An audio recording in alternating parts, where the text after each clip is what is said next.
The Word of God is alive and powerful, sharper than any two-edged sword, piercing even to the dividing asunder of the soul and spirit and of the joints and the marrow, and is a critic of the thoughts and intents of the heart. All Scripture is God-breathed and is profitable for doctrine, for reproof, for correction, for instruction in righteousness, that the man of God might be mature, thoroughly furnished unto all good works. Psalm 86, 5 and 7. For you, Lord, are good and ready to forgive, and abundant in mercy to all those who call upon you.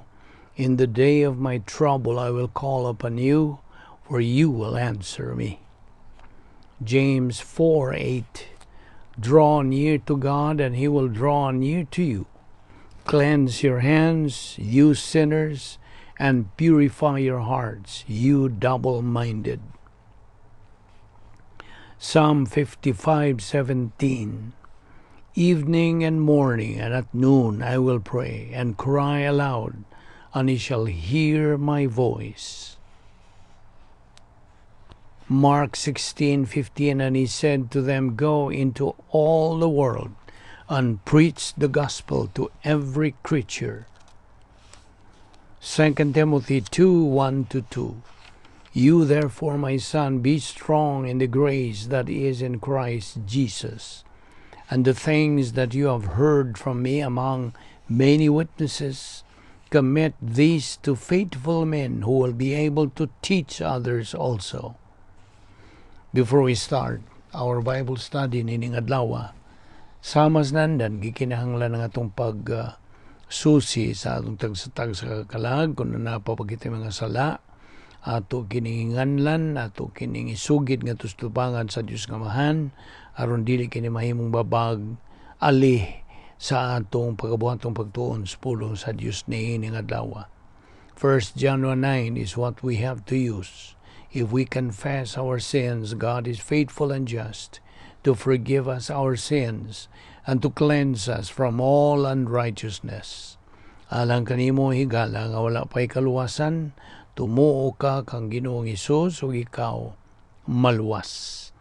And that is the only way to get saved. Pagtuo lamang kang Kristo lamang, kay ang tao dili makakita sa gingharian sa Dios gawas kun siya magpakatao pag-usab. Juan 3:3 og 7. Busa sa hilom magandam ta, agi og ampo sa hilom.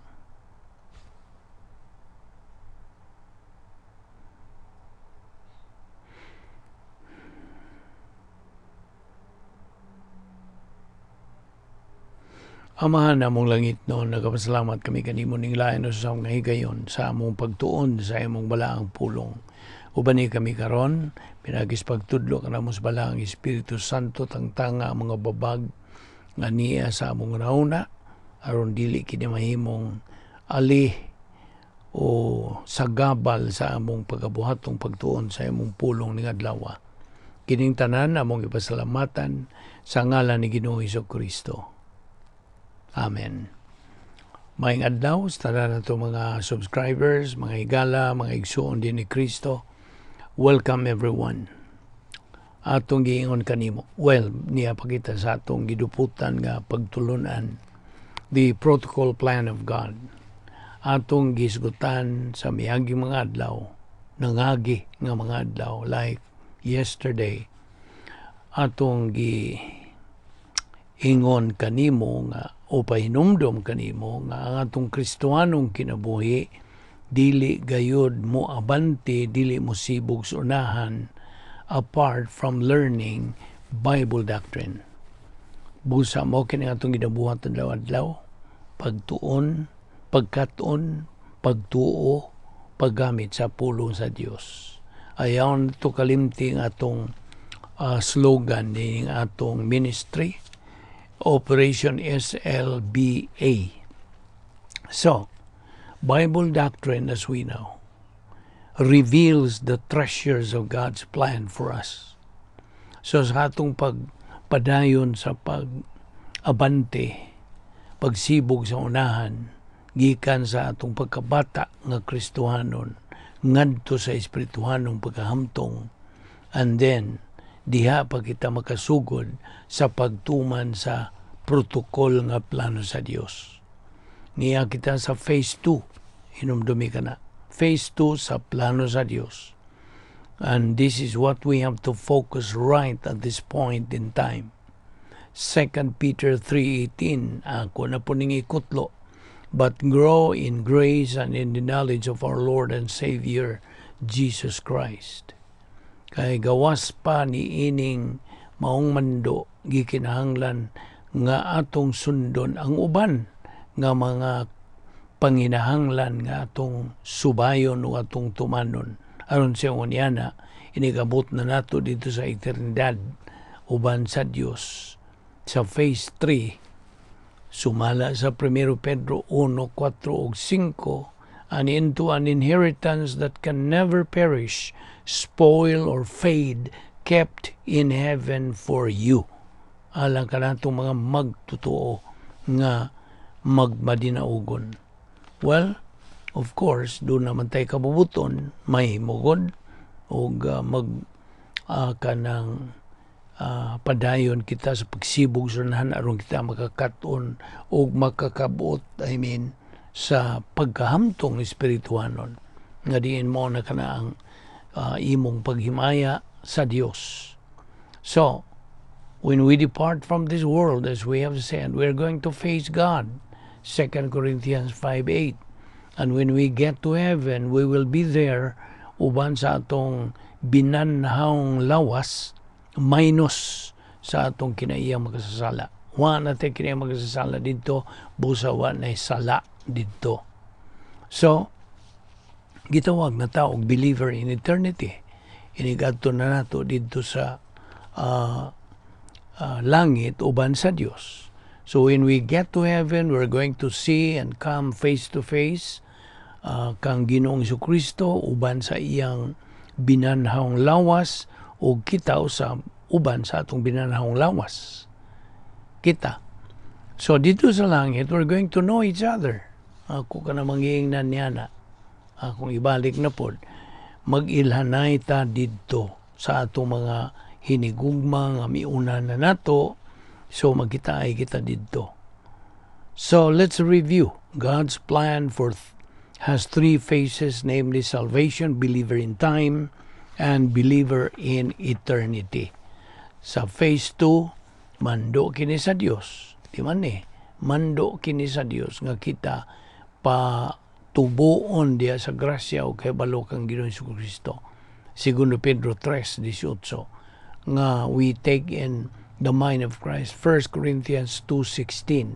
Una-una ni Kristo nga itong gitunan. O besides, why makalabaw ni ining panghuna-una sa Dios, matud pa sa Dios diha sa Isaias 55:8 ug 9. Ang sa may sulti, Isaiah 55:8 and 9. My thoughts are not your thoughts, neither are my ways your ways, saith the Lord. For as the heavens are higher than the earth, so are my ways higher than your ways, and my thoughts than your thoughts. Na, why makalabaw sa pangunauna sa Diyos? Divine viewpoint is what we need as we continue in our spiritual life. So we have to gawas pa niini atong tulumanon. We should keep on keeping on sa atong spiritual momentum, building up our spiritual muscles. We have to be oriented to grace in order to grow up spiritually. See? Atong ipadayon, i-maintain nato ka ng pagkamapaubsanon. Kay that is God's mandate. Of course, that's a virtue that we achieve as soon as we reach spiritual maturity. And besides that, at gimanduan usab kita nga magatukod kita sa maligon nga pagtukod sa atong dakbalay, gitawag sa in English og edification complex of the soul, nga diin ang foundation na mo ang Espiritu Santo, and then ang unang angang is grace orientation, sundan ka na sa mastery of the details of life, and then relaxed mental attitude, and then the three kinds of love for right man, right woman, love for God. Ang una gyud mao ang atong gugma ngadto sa Dios. Love for God, and then love for right man, right woman, and then love for all mankind. And then as we reached the top, it is plus H. Ato na ning maangkon sa diha nga kumplito na tas pagtukod ini atong dakbalay sa atong kalag. Dili sa atong kalag na. Okay? So, timan ni katong akong giingon nimo di padugay nga sa 1 Peter 1:4 and 5, verse 4, we have a promise from God. Saad kini sa Dios that we will come face to face with God, o kini garantisado nga makigatubang kita naong sa Dios. And then 2 Corinthians 5:8, resurrection body after the rapture, human man sa pagsaggaw tahatagi o resurrection body, and we can receive this in heaven, of course. Now when we have the resurrection body, wala tayo kinaiyang magkasasala, wala na. While we are still on earth, samtang niya patanin kalibutan na, we have to imitate our Lord Jesus Christ by using the mind of Christ. Magmainawaton kita kang Ginoo Kristo mo na nga ang atong kinabuhi pagkakaron hulma or being shaped, you see, ingnon ta sa Grigong pulong is metamorpho, meta change, morpho ang ang frame, ang paghulma sa atong kinaiya. Binasihan ang una-una ni Kristo. You see? So, mao kana ang pagkamainawaton kang Ginoo Kristo. Adlaw-adlaw sa atong pagtuon sa pulong sa Dios, magakaton kitag dugang mga kamaturan, then mao kana ang makapadugang, makapaligon sa atong tumong ingon nga mga Kristohanon nga mao ang espirituhanong pagkahamtong.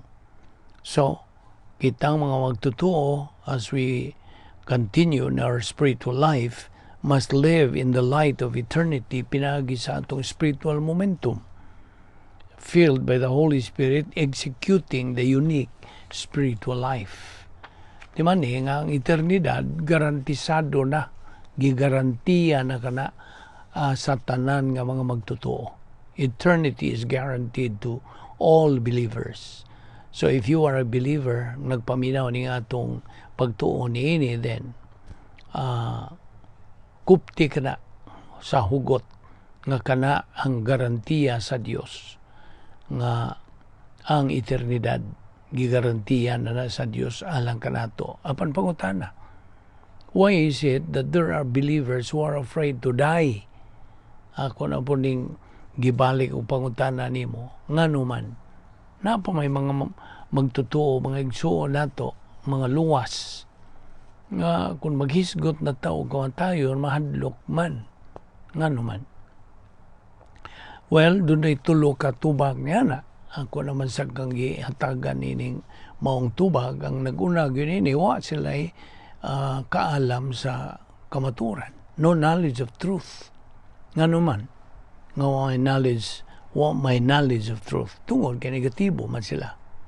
Wa sila gana, way gugma, way kainit, way pagpanumbaling sa pagtuon sa pulong sa Dios. No knowledge of truth. Mao na mahadlok gyapon sila kay na may gitawag og kanang fear of the unknown. Unya sunod, nagpabilin pa nang gitawag nila og preconceived notions. Nga ila bang gituhuan sukad sa ilang pagkabata hangtod nga sila mga hamtong na mo na preconceived notions. Kanang usa ning hemplo nga vivid example nga na ay mga kanang mga taong moingon nga unsay akong himatan mao po'y pagkamatyan. So apel na sa mga preconceived notions. Unyang ikatulo, ang ilang sayop nga mga pasiyunas kinabuhi. wrong priorities in life. Inay-unahon nilang Diyos o ang iyang pulong, kalibutan man ang ilang yuna. You see? So God's plan for us has been prepared in eternity past by God Himself. Kini pang plano sa Diyos nga itong ginatunan. Giandam na naman ni sa Diyos dito pas miaging eternidad. Now, eternity cannot be described by human words. Just dili. In fact, it is beyond human description and expectation. So, gani ang atong langit ng amahan kanang saad sa atong langit nun nga dapit nga hulagway kini nga mga mansions. John 14:2 sa isulti, in my Father's house are many mansions. If it were not so, I would have told you. So, mansion, labihan dagkuan na tuwa na kay house and lot dito sa langit. Now, tingali, ang uban mo rag katawa sila house and lot, labaw pa ni anak ang tinuod sumala sa pulong sa Dios. Na mao lagi na. Ato lang ni lagway gan di sa John 14:2 nga mansions. So, dito sa langit, there is no more condemnation to all believers. Romans 8:1. Bisan karon mismo nga nagapaminaw kanini atong mensahe atong pagtuon ni mga butanga. Roma 8:1 nagasulti, wala na'y pagkondenar o paghukom sa tanan nga mga magtotoo. Hinumdumi nga kitang mga magtotoo nahiusa na hangtod kang Ginoo Kristo. And that is eternal relationship. Relationship nga dayon na kana. Di na kana matangtang. Kimani ang episode 2:8-9, we have been saved by grace through faith, that not of yourselves, it's a gift of God, not of works, lest anyone should boast. Titus 3:5, not of works of righteousness which we have done. So human sa pagsakgaw, di ba niya? Human sa pagsakgaw after the rapture, mao ang judgment seat of Christ. Mo'y mubanos na yun. Evaluation time. So himuan o pagtasalang tanan na itong mga binuhatan din is kalibutan. Remember what's going to be evaluated? Our works. Kung tawhanon ba o Diyos nun ba nga mga maayong binuhatan ang atong nahimo. And these are going to be evaluated. 1 Corinthians 3:11, for no one can lay any foundation other than the one already laid, which is Jesus Christ. So ang foundation ng patukuranan mo sa Ginoo Kristo. Our works will be manifested, evaluated, tested by what? Unsa may mo suway nini? By fire. As 1 Corinthians 3:13. So kung ang imong mga binuhatan, mga tawhanon lang, if your works are human good, ngagi tandi ka na sa wood, hay, and stubble, mga combustible man na dali ramang masunog, then walay ganti. Say, unsa may gantihan, nasunog man, naugdaw man. But if your works are divine good, compared to gold, silver, precious stones, nga non-combustible, dili masunog, dili mapaig, dili maugdaw. Sumo kini ang paggantihan sa Dios. Now, dinhi nga itong pagpuyos kalibutan, giandam na sa Dios ang atong escrow blessings alang sa tanan nga mga magtotoo nga nagmadinaugon sa ilang espirituanong kinabuhi. Winner believers. Ang escrow blessings, Ephesians 1:3, God has prepared spiritual blessings for us. Dinhi sa kalibutan ug didto na in heavenly places. Now, mo na nga sa atong pagkinabuhing Kristohanon, pagpadayon niini spiritual life, if we walk, kung kita managawi sa atong kinabuhi on earth, pinaagi sa gitawag sa in English epistemological rehabilitation, magadawat ta niining escrow blessings. You see? So, kadtong atong mga igsoon nga kansang mga binuhatan gi-evaluate by fire didto o after the rapture, then ang mugawas puros ra gyud mga tawhanon, all human good. Then didto sa Museum of Heaven nga diin adto ipundo, ideposito ang tanan nga mga inheritance nato, atong escrow blessings tuwa dito, atong mga ganti, atong mga accolades, mga purong-purong dito sa Museum of Heaven, mahimo lang na nga handuman memorial of lost opportunity. You see, kay kita god giyatagan sa Dios sa tanan nga mga oportunidad to be winners. God has given us all the opportunities, the assets to be winners, nikao, conquerors in life and in the life hereafter.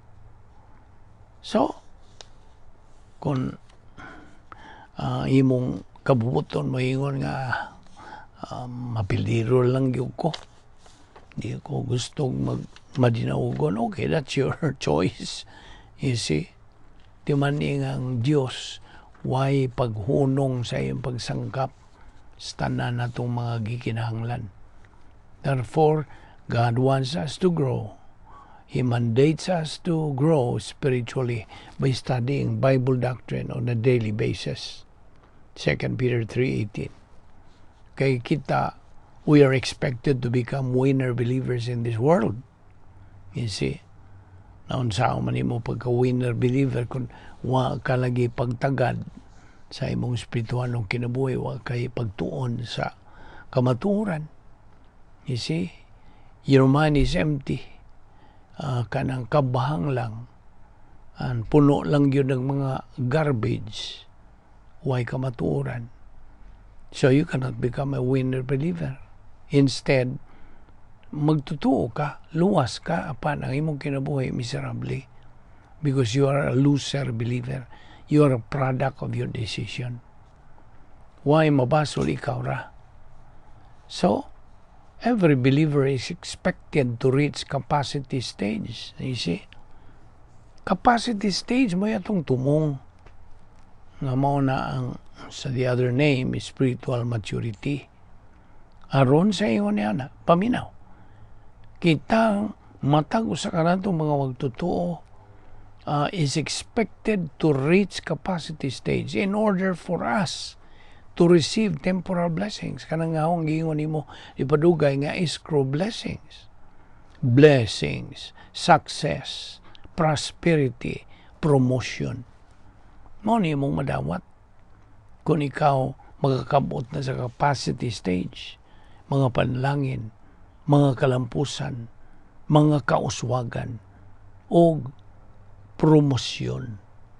Or else, kung ikaw pildiro, magtutuo ka lagi. Apan ang imong kinabuhi, sa maras dili magtutuo. Ang imong madawat, dili katong akong gisgutan nga panalangin, kalampusan. Ang imong dawaton, mga unsa, kanang katalagman, kapakyasan, pagtunglo, pag-us-us nimo, demotion. Mao na. So, nakita nimo ang diferensya. So, always remember the two kinds of good works, human and divine. Human, combustible. Divine, non-combustible. Mao ni ang acceptable by God. Apan ang human, which is combustible, mo na gitawag sa pulong sa Dios, dead works, patay nga mga binuhatan, dili madawat sa Dios.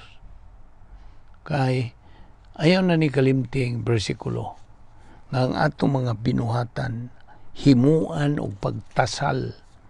Our works will be evaluated didto sa judgment seat of Christ.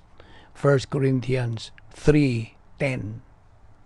So dinhiyo na kita mohunong karon tung atong ipadayon kini ugma o kaya og sipyat sa pagsunod o pagsubay niini sa atong pagtuon sa pulong sa Dios.